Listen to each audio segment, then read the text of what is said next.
3월 11일 수요일 아침입니다. 오늘 아침은 거룩한 하나님의 교회와 선교지들을 위해서 함께 중보하겠습니다. 교회의 영광을 흔들며 모욕하는 풍조들이 만연합니다. 교회가 세상의 심장임을 확신하게 하시고 영적 도전과 비진리, 거짓 단체들로부터 보호하시고 순결하게 하옵소서. 우리 이렇게 함께 기도하도록 하겠습니다. 기도합니다. 하나님 아버지, 하나님의 교회가 그 하나님의 생수의 샘이 되게 하여 주시고 이 메말라 버린 이 세상, 영적 도전과 거짓 사이비들로 미혹을 받는 이 세상 가운데 진리의 담지자들이 다 되게 하여 주시옵소서. 우리가 더욱더 거룩하게 하시고 아버지의 말씀을 분명히 세워드리며 승리의 깃발 우리 주 예수 그리스도의 십자가를 증거하는 교회들이 다 되게 하여 주옵소서. 예수님의 이름으로 기도합니다. 하나님 아버지, 교회를 붙들고 계시는 줄 믿습니다. 이 땅에 당신의 거룩한 교회들을 일으켜 세워 주시옵시고 이 어두워져가는 세상 속에서 교회들을 통하여 복음의 빛이 땅끝까지 전파되게 우리를 사용하여 주옵소서. 예수 그리스도의 이름으로 기도합니다. 아멘. 하나님께서 오늘 우리에게 주시는 말씀은 요한복음 19장 17절부터 27절까지 말씀입니다. 요한복음 19장 17절로 27절까지 말씀을 우리 한 목소리로 읽겠습니다. 시작. 그들이 예수를 맡음에 예수께서 자기의 십자가를 지시고 해골, 히브리 말로 골고다이라 하는 곳에 나가시니 그들이 거기서 예수를 십자가에 못 박을새 다른 두 사람도 그와 함께 좌우편에 못 박으니 예수는 가운데 있더라. 빌라도가 패를 써서 십자가 위에 붙이니 나사렛 예수 유대인의 왕이라 기록되었더라. 예수께서 못 박히신 곳이 성에서 가까운 고로 많은 유대인이 이 패를 읽는데 히브리와 로마와 헬라말로 기록되었더라. 유대인의 대제사장들이 빌라도에게 이르되 유대인의 왕이라 쓰지 말고 자칭 유대인의 왕이라 쓰라 하니 빌라도가 대답하되 내가 쓸 것을 썼다 하니라. 군인들이 예수를 십자가에 못 박고 그의 옷을 취하여 네 깃에 나눠 각각 한 깃씩 얻고 속옷도 취하니 이 속옷은 호지 아니하고 위에서부터 통으로 짠 것이라.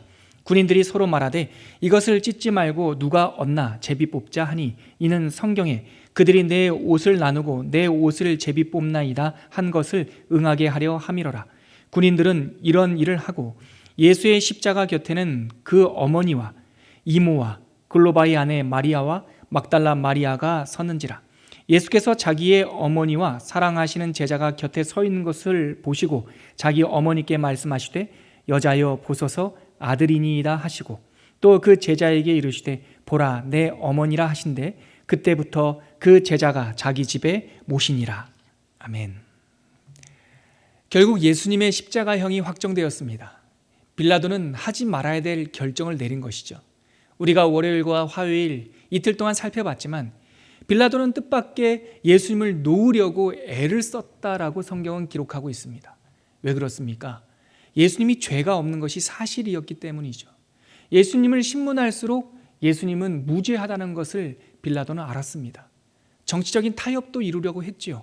그런데 예수님을 십자가에 못 박으려 했던 종교 지도자들에게는 타협이 없었습니다. 결국 빌라도는 굴복했고 그의 정치적인 입지가 흔들릴까 봐 무죄한 예수님을 백성들 앞으로 던져주고 맙니다. 여러분, 우리가 살다 보면 하지 말아야 될 결정, 옳지 않는 결정들이 우리들의 삶에 도전할 때가 있습니다. 그럴 때 멈춰서서 잠시 생각해 보십시오. 왜 내가 알고 있음에도 불구하고 그렇게 하면 안 됨에도 불구하고 어리석은 결정을 내립니까?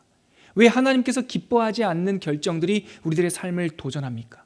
내 안에 하나님의 뜻이나 하나님보다 더 중요한 그 무엇이 있기 때문에 그렇습니다.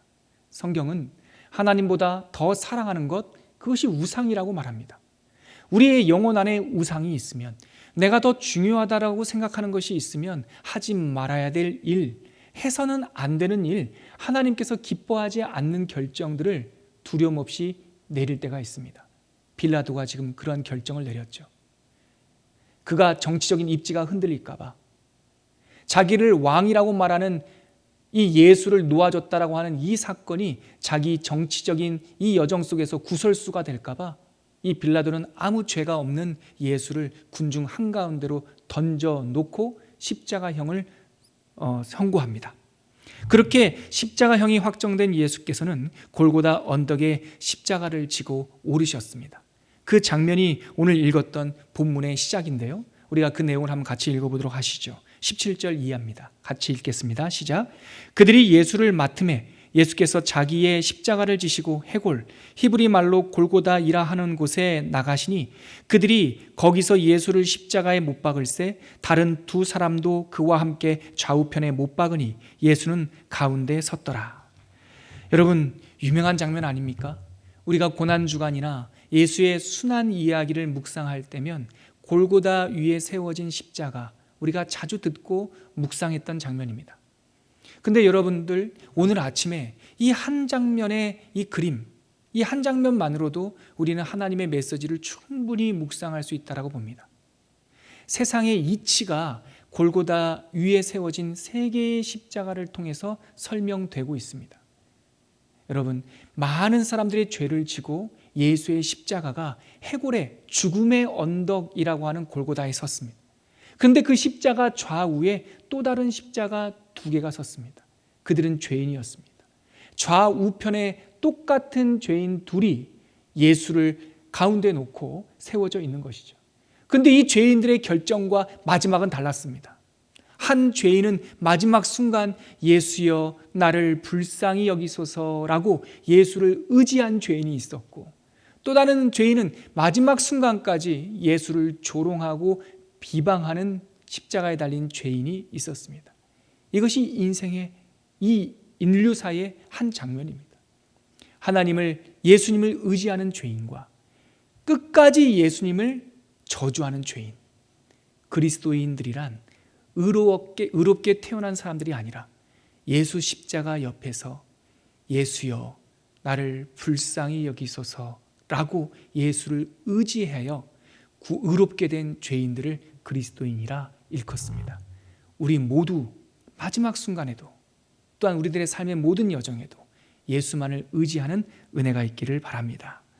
세상이 죽음의 언덕이고 인류는 이 두 종류의 죄인으로 나눌 수 있다면 우리는 끝까지 예수님을 통하여 살 길, 새로운 십자가의 생명의 길이 열렸음을 알아야 됩니다. 이렇게 십자가가 세워진 이후에도 대제사장과 빌라도의 기싸움은 계속 이어집니다. 대제사장들은 빌라도가 십자가에 박아놓은 그 명패를 시비를 걸기 시작합니다. 이어지는 말씀 20절 한번 29절과 20절 말씀을 한번 읽어볼까요? 같이 읽겠습니다. 시작. 빌라도가 패를 써서 십자가 위에 붙이니 나사렛 예수 유대인의 왕이라 기록되었더라. 예수께서 못 박히신 곳이 성에서 가까운 곳으로 많은 유대인이 이 패를 읽었는데 히브리와 로마와 헬라말로 기록되었더라. 이 빌라도는 십자가를 세우면서 예수의 죄인들의 죄명을 기록하고 있는 그 죄패에다가 유대인의 왕 이렇게 써놨습니다. 많은 사람들이 있었기 때문에 히브리 말로도 써놓고 라틴어, 로마 말로도 써놓고 또 당시 공용어였던 그리스 말, 헬라어로도 써놨습니다. 이 모습이, 이 명패가 죄명이 아니라 유대인의 왕이라고 하는 이 패가 마음에 들지 않았는지 이 대제사장들은 시비를 걸기 시작하는 거죠. 그 시비가 아래 내용에 나와 있습니다. 21절 말씀인데요. 같이 한번 읽을까요? 시작. 유대인의 대제사장들이 빌라도에게 이르되 유대인의 왕이라 쓰지 말고 자칭 유대인의 왕이라 쓰라 하니 22절입니다. 빌라도가 대답하되 내가 쓸 것을 썼다 하니라. 여러분, 이 21절과 22절에서 빌라도와 대제사장 사이에 약간의 긴장이 느껴지십니까? 대제사장은 그들이 원했던 대로 예수를 십자가에 못 박았는데 만족이 없이 끝까지 그 명패조차도 바꾸고 싶어 하는 것이죠. 교만한 그들의 마음, 만족을 모르는 그들의 마음, 이 명패 하나조차도 시비를 거는 그들의 모습 속에서 드러나지 않습니까? 근데 빌라도가 여기서 살짝 짜증 섞인 말을 하는 것 같아요. 내가 쓸 거 했다. 더 이상 말하지 말아라. 여러분, 탐심으로 말하는 대제사장, 그 가운데 자존심이 상했던지 아니면 그냥 고집을 부렸던지 이유는 알 바 없지만 나는 내가 쓸 것을 썼다라고 말하는 이 빌라도 세상에 옳지 못한 두 세력 간의 갈등 속에서 결국은 히브리 말과 라틴 말과 헬라 말로 예수님이 왕이시라는 것이 선포되고 있습니다. 세상의 역사는 그들의 시나리오대로 될 거라고 생각해요. 그런데 결국은 우리가 지난 역사들을 보면 모든 것을 합력하여 하나님의 진리를 전파하는 역사들이 일어났다는 것도 알게 됩니다. 이 대제사장과 빌라도 사이에 새겨진 그 명패를 통하여 지나가는 많은 사람들이 유대인의 왕, 이 세상의 왕 예수 그리스도의 명패를 보았던 것이죠. 이어지는 내용을 보면 예수님을 희롱했던 군인들이 한 행동들이 기록되어 있는데요, 그 말씀 한번 읽어보시죠. 23절과 24절입니다. 같이 읽겠습니다. 시작.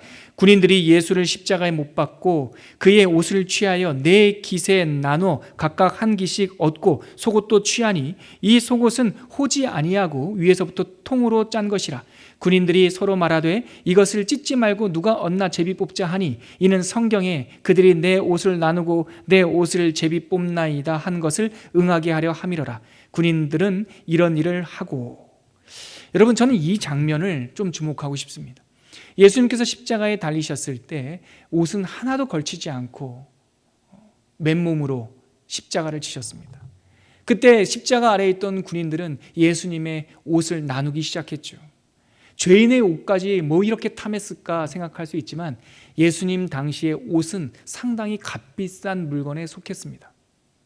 예수님의 옷을, 겉옷을 먼저 그들은 이렇게 혼 옷이기 때문에, 이렇게 짜맞춘 옷이기 때문에 네 조각으로 나누어서 그들은 가졌습니다. 속옷이 남았는데 속옷은 이렇게 짜지은 것이 아니기 때문에, 통으로 짠 것이기 때문에 제비 뽑아 갖자 했습니다. 이 장면을 보면서 여러분, 찢기고 소유한 장면, 어디서 많이 본 장면 아닙니까? 예, 바로 전날 있었던 그 내용. 마지막 만찬에서 예수님께서 떡을 드시며 찢으시고 나누시면서 말씀하시되 이것은 내 몸이다 하셨고, 하나의 그라스, 한 컵 피, 포도주를 드시고 이것은 내 피다 말씀하셨던 그 성만찬 장면이 이 장면에서 고스란히 오버랩됩니다. 예수님께서는 당신의 몸을 나누라 했습니다. 예수님께서는 당신의 한 잔, 한 핀을 나누어 마셔라 했습니다. 그런데 세상의 군병들은 예수님의 몸과 예수님의 피가 아니라 예수님의 옷과 속옷을 나누어 갔습니다. 무엇을 나누느냐? 여기서 세상의 두 길이 갈라집니다. 예수님의 몸과 예수님의 피를 나누어 마시고 취하는 자는 영생을 얻고, 세상의 물건, 세상의 탐심, 그 옷을 찢고 그 옷을 제비 뽑는 자는 예수님의 사망에 동참하는 사람들이 되는 것이죠. 우리는 어떤 길을 걷고 있습니까? 예수님의 몸을 나누고 있습니까? 아니면 예수님을 통하여 우리가 얻고 싶어하는 물질을 나누고 있습니까? 교회는 무엇 때문에 존재합니까? 예수님의 살과 피를 나누기 위하여 존재합니까? 아니면 우리가 세상 속에서 얻고 싶어하는 세상의 물질을 얻기 위하여 존재합니까? 두 갈림길이 이 본문 속에 있습니다. 바라기는 우리 성도 여러분들이 하나님의 몸, 하나님의 생명을 나눠가자 영생의 유업을 얻는 하나님의 백성들이 되시기를 주의 이름으로 축원합니다.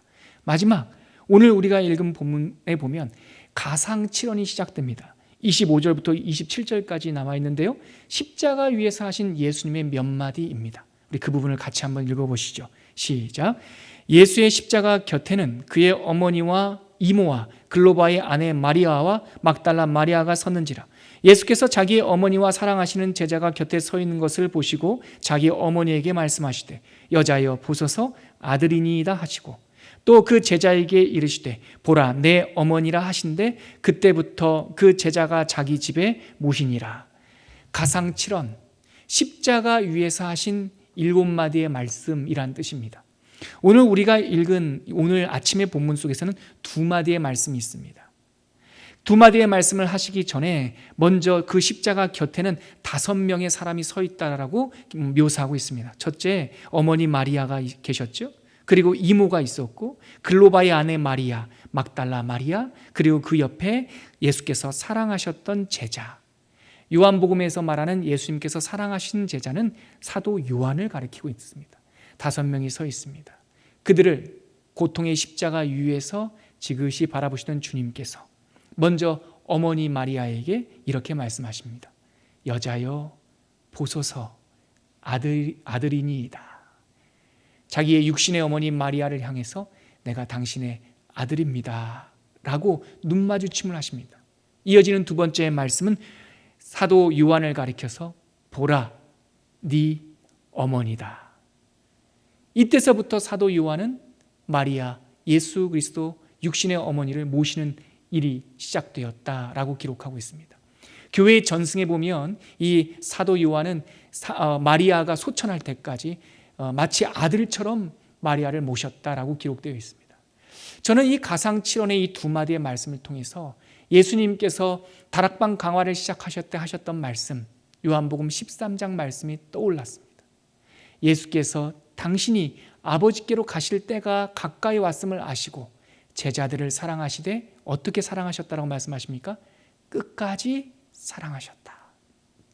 십자가 위에서 몸이 찢기고 탈수가 되고 이 세상의 모든 고통이 그 몸을 짓누르고 있는 순간에도 당신의 어머니 마리아를 향해서 아들입니다.